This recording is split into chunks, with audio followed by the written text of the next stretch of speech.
2005లో ప్రవేశపెట్టినటువంటి జాతీయ గ్రామీణ ఉపాధి హామీ పథకంలో అప్పుడు ఉన్నటువంటి కూలీలకు ఉన్నటువంటి వెసులుబాటు ఇప్పుడు తగ్గినాయి.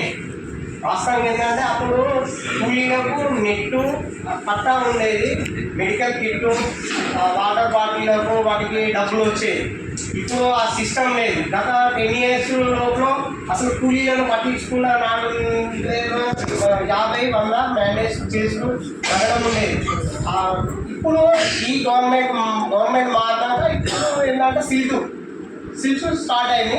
మిగతా అంతకుముందు గతంలో 2014 ముందు ఉన్నటువంటి పనులు ఆల్ డిపార్ట్మెంట్స్ అంటే ఆల్ వర్క్స్, ల్యాండ్ డెవలప్మెంట్ కానీ, జంగల్ కటింగ్ కానీ, బీడు భూములు కానీ, అభివృద్ధి చిన్న సన్నకారు రైతులకు అప్పుడు ఉన్నటువంటి అభివృద్ధి పనులు, ఒక కూలీలకు ఒక 10 మందికి ఒక సంఘం అంటూ ఉండేది, ఒక మేట్లు ఉండేది. ఆ ఊళ్ళో ఉన్నటువంటి వాళ్ళు 10 మంది ఆ ఏరియాలో అదంటే ఆ సిస్టమ్ అంతా తీసేసేది.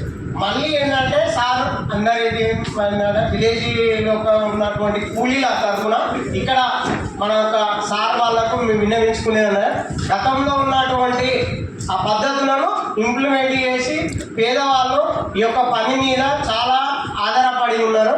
ఆ యొక్క పద్ధతులను మళ్ళీ ఇంప్లిమెంట్ చేసి మాకు మంజూరు చేయగలరు. Thank you.